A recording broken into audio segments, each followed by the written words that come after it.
ओम श्री गणेशाय नमः। हरिः ओम। नमस्ते गणपतये। त्वमेव प्रत्यक्षं तत्त्वमसि, त्वमेव केवलं कर्तासि, त्वमेव केवलं धर्तासि, त्वमेव केवलं हर्तासि, त्वमेव सर्वं खलविदं ब्रह्मासि। त्वं साक्षादात्मासि नित्यं, ऋतं वच्मि सत्यं वच्मि। अवत्वं माम् अववक्तारम् अवश्रोतारम् अवदातारम् अवधातारम् अवानुचानमवशिष्यम् अवपश्चात्तात् अवपुरस्तात् अवचोत्तरात् अवदक्षिणात् अवचोर्ध्वात् अवाधरात् सर्वतो मां पाहि पाहि समन्तात्। त्वं वाङ्मयस्त्वं चिन्मयः, त्वमानन्दमयस्त्वं ब्रह्ममयः, त्वं सच्चिदानन्दादितयोऽसि, त्वं प्रत्यक्षं ब्रह्मासि, त्वं ज्ञानमयो विज्ञानमयोऽसि। सर्वं जगदिदं त्वत्तो जायते, सर्वं जगदिदं त्वत्तस्तिष्ठति, सर्वं जगदिदं त्वयि लयमेष्यति, सर्वं जगदिदं त्वयि प्रत्येति। त्वं भूमिरापो नलो नीलो नभः, त्वं चत्वारि वाक्पदानि, त्वं गुणत्रयातीतः, त्वं कालत्रयातीतः, त्वं देहत्रयातीतः, त्वं मूलाधारस्थितोऽसि नित्यं, त्वं शक्तित्रयात्मकः, त्वां योगिनो ध्यायन्ति नित्यं। त्वं ब्रह्मास्त्वं विष्णुस्त्वं रुद्रस्त्वम् इन्द्रस्त्वम् अग्निस्त्वं वायुस्त्वं सूर्यस्त्वं चन्द्रमास्त्वं ब्रह्मभूर्भुवः स्वरोम। गणादिं पूर्वमुच्चार्य वर्णादिं तदन्तरम् अनुस्वारः परतरः अर्धेन्दुलसितं तारेण रुद्धम् एतत्तव मनुस्वरूपं। गकारः पूर्वरूपम् अकारो मध्यमरूपम् अनुस्वारश्चान्त्यरूपं बिन्दुरुत्तररूपं नादः सन्धानं संहिता संधिः। सैसा गणेशविद्या गणकऋषिः नृश्चित गायत्री छन्दः। श्रीमहागणपतिदेवता ॐ गङ्गणपतये नमः। एकदन्ताय विद्महे वक्रतुण्डाय धीमहि तन्नो दन्ती प्रचोदयात्। एकदन्तं चतुर्हस्तं पाशमङ्कुशधारिणम् अभयं वरदं हस्तैर्बिभ्राणं मूषकध्वजं रक्तं लम्बोदरं शूर्पकर्णकं रक्तवाससं रक्तगन्धानुलिप्ताङ्गं रक्तपुष्पैः सुपूजितं भक्तानुकम्पिनं देव जगत्कारणमच्युतम्। आविर्भूतं च सृष्टियादौ प्रकृतेः पुरुषात् परम् एवं ध्यायति यो नित्यं स योगी योगिनां वरः। नमो व्रातपतये नमो गणपतये नमः प्रमथपतये नमस्तेस्तु लम्बोदराय एकदन्ताय विघ्नविनाशिने शिवसुताय श्रीवरदमूर्तये नमो नमः। हरिः ओम। नमस्ते गणपतये। त्वमेव प्रत्यक्षं तत्त्वमसि, त्वमेव केवलं कर्तासि, त्वमेव केवलं धर्तासि, त्वमेव केवलं हर्तासि, त्वमेव सर्वं खलविदं ब्रह्मासि। त्वं साक्षादात्मासि नित्यं, ऋतं वच्मि सत्यं वच्मि। अवत्वं माम् अववक्तारम् अवश्रोतारम् अवदातारम् अवधातारम् अवानुचानमवशिष्यम् अवपश्चात्तात् अवपुरस्तात् अवचोत्तरात् अवदक्षिणात् अवचोर्ध्वात् अवाधरात् सर्वतो मां पाहि पाहि समन्तात्। त्वं वाङ्मयस्त्वं चिन्मयः त्वमानन्दमयस्त्वं ब्रह्ममयः त्वं सच्चिदानन्दादितयोऽसि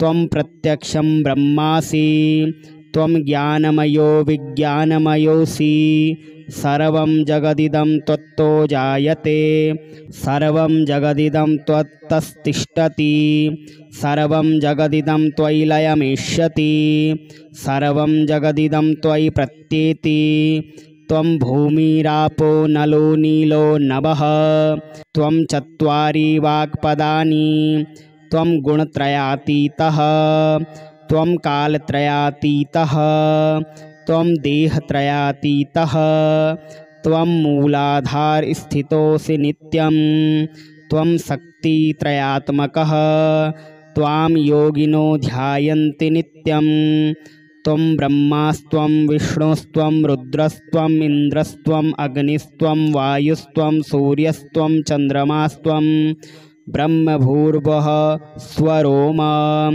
गणादिं पूर्वमुच्चार्य वर्णादिं तदन्तरम् अनुस्वारः परतरः अर्धेन्दुलसितं तारेण रुद्धम् एतत्तव मनुस्वरूपं गकारः पूर्वरूपम् अकारो मध्यमरूपम् अनुस्वारश्चान्त्यरूपं बिन्दुरुत्तररूपं नादः सन्धानं संहिता संधिः सैषा गणेशविद्या गणकऋषिः निश्चित गायत्री छन्दः श्रीमहागणपतिदेवता ॐ गङ्गणपतये नमः। एकदन्ताय विद्महे वक्रतुण्डाय धीमहि तन्नो दन्ती प्रचोदयात्। एकदन्तं चतुर्हस्तं पाशमङ्कुशधारिणम् अभयं वरदं हस्तैर्बिभ्राणं मूषकध्वजं रक्तं लम्बोदरं शूर्पकर्णकं रक्तवाससं रक्तगन्धानुलिप्ताङ्गं रक्तपुष्पैः सुपूजितं भक्तानुकम्पिनं देव जगत्कारणमच्युतम् आविर्भूतं च सृष्टियादौ प्रकृतेः पुरुषात् परम् एवं ध्यायति यो नित्यं स योगी योगिनां वरः। नमो व्रातपतये नमो गणपतये नमः प्रमथपतये नमस्तेस्तु लम्बोदराय एकदन्ताय विघ्नविनाशिने शिवसुताय श्रीवरदमूर्तये नमो नमः। हरिः ओं।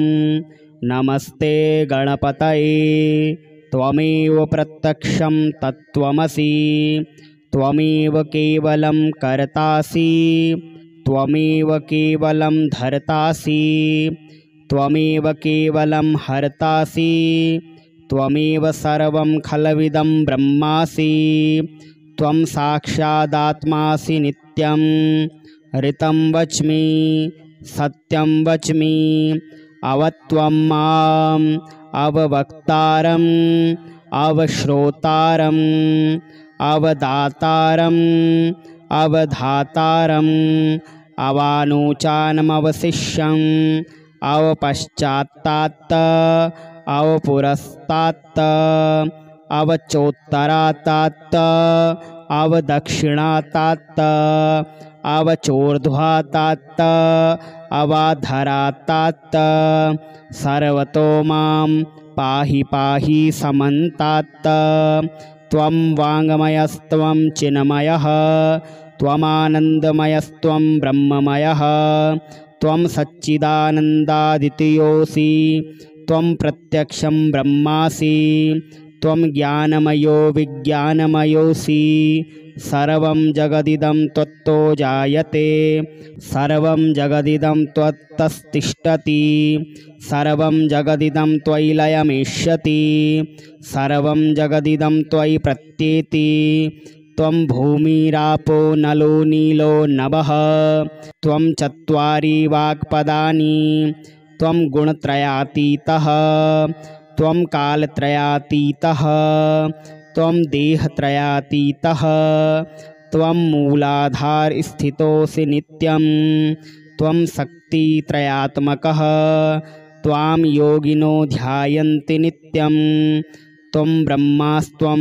विष्णुस्त्वं रुद्रस्त्वम् इन्द्रस्त्वम् अग्निस्त्वं वायुस्त्वं सूर्यस्त्वं चन्द्रमास्त्वं ब्रह्मभूर्भुवः स्वरोम गणादिं पूर्वमुच्चार्य वर्णादिं तदन्तरम् अनुस्वारः परतरः अर्धेन्दुलसितं तारेण रुद्धम् एतत्तव मनुस्वरूपं गकारः पूर्वरूपम् अकारो मध्यमरूपम् अनुस्वारश्चान्त्यरूपं बिन्दुरुत्तररूपं नादः सन्धानं संहिता संधिः सैसा गणेशविद्या गणकऋषिः निश्चितगायत्री छन्दः श्रीमहागणपतिदेवता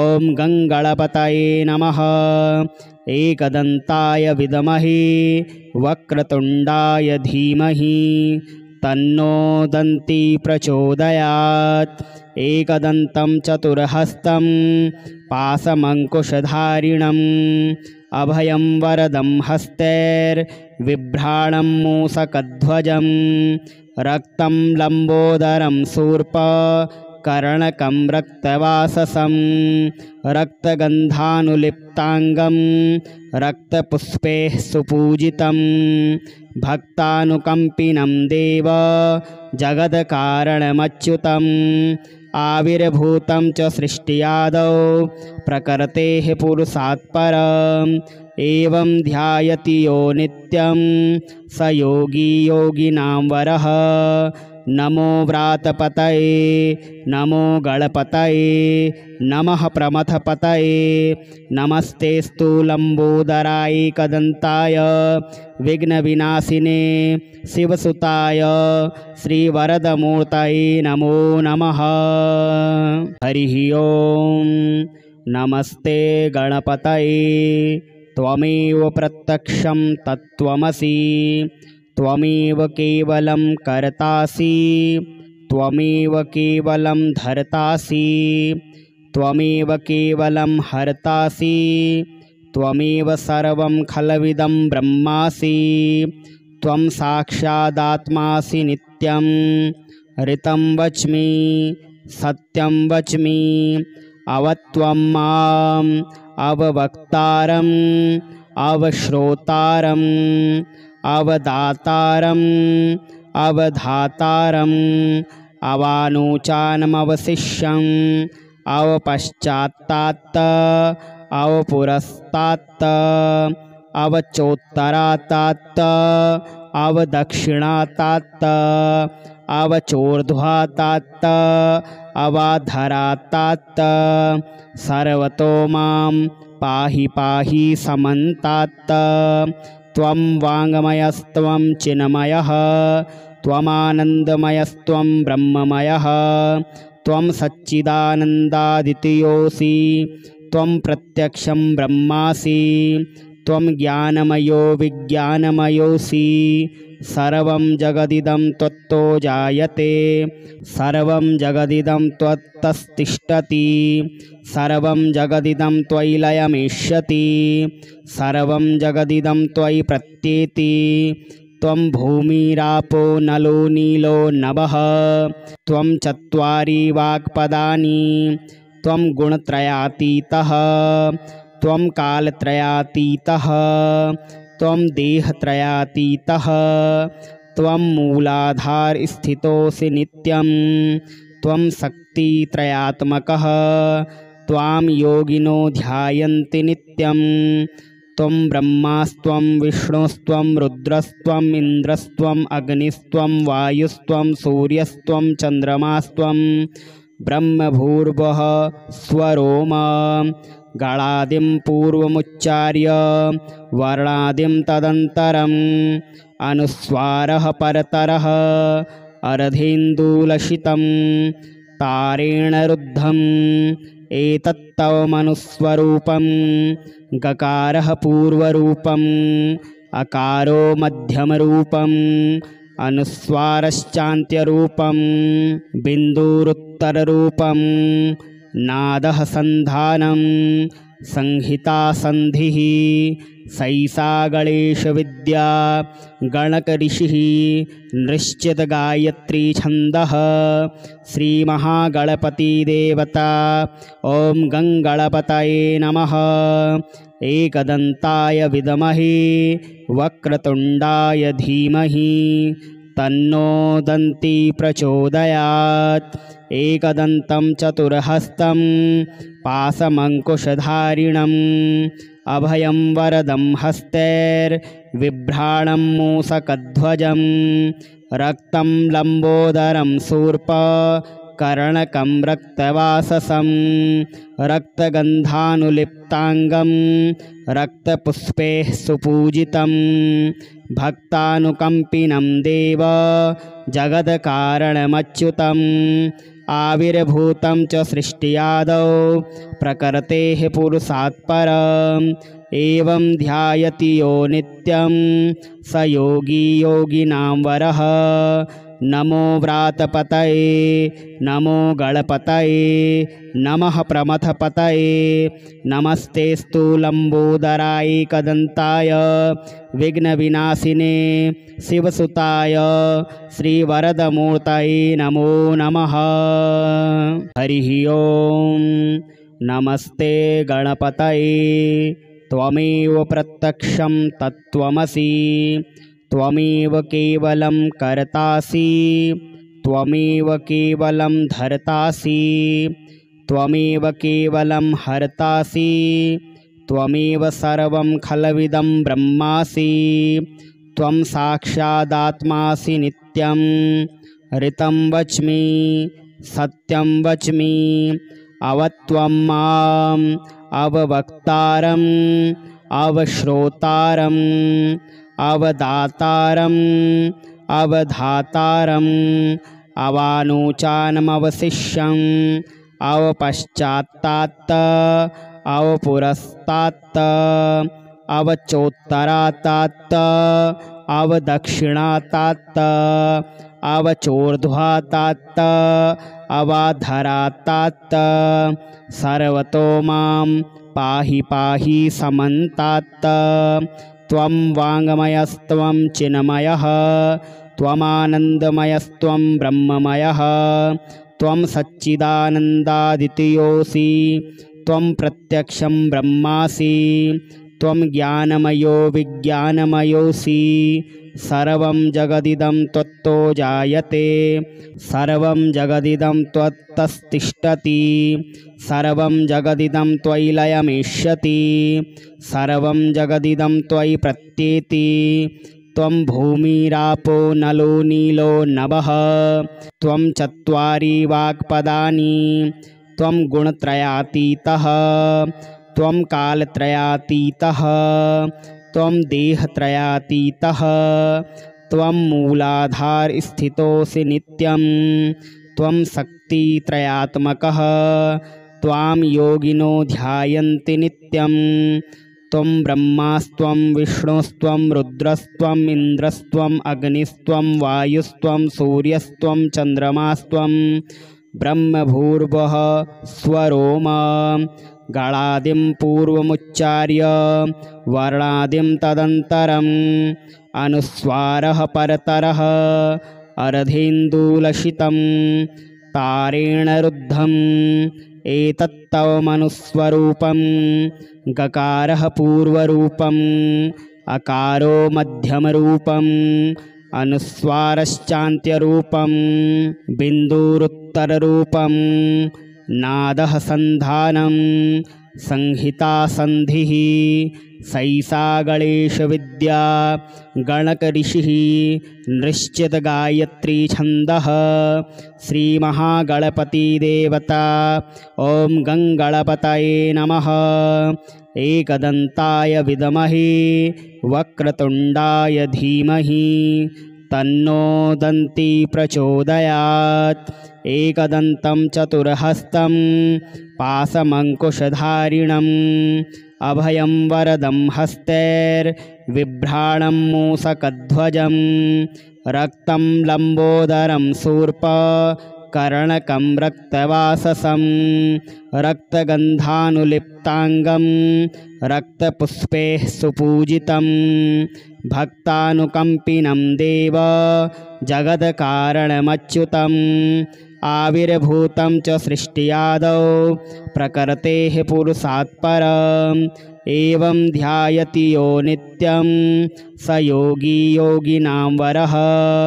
नमो व्रातपतये नमो गणपतये नमः प्रमथपतये नमस्तेस्तु लम्बोदराय एकदन्ताय विघ्नविनाशिने शिवसुताय श्रीवरदमूर्तये नमो नमः। हरिः ओम्।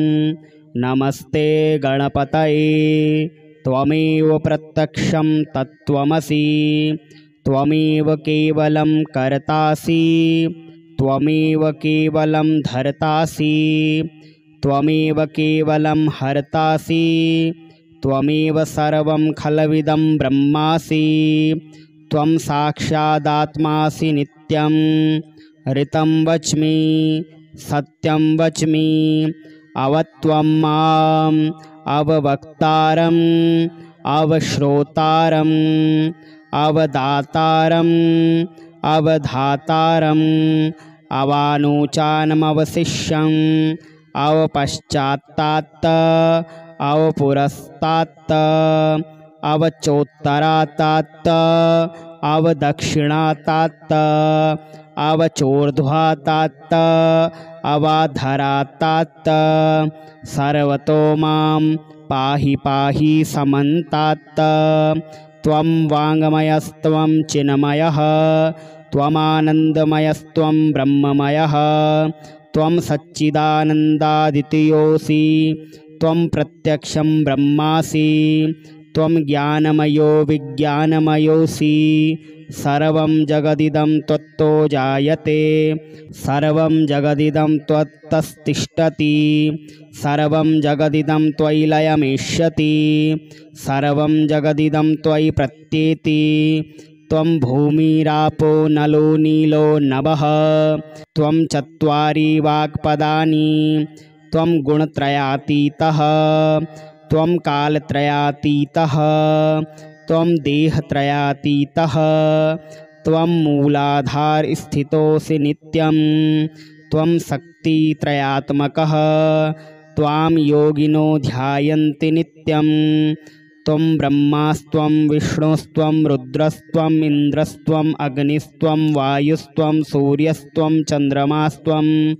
ब्रह्मभूर्भुवः स्वरोम गणादिं पूर्वमुच्चार्य वर्णादिं तदन्तरम् अनुस्वारः परतरः अर्धेन्दुलसितं तारेण रुद्धम् एतत्तव मनुस्वरूपं गकारः पूर्वरूपम् अकारो मध्यमरूपम् अनुस्वारश्चान्त्यरूपं बिन्दुरुत्तररूपं नादः सन्धानं संहिता संधिः सैसा गणेशविद्या गणकऋषिः निश्चितगायत्री छन्दः श्रीमहागणपतिदेवता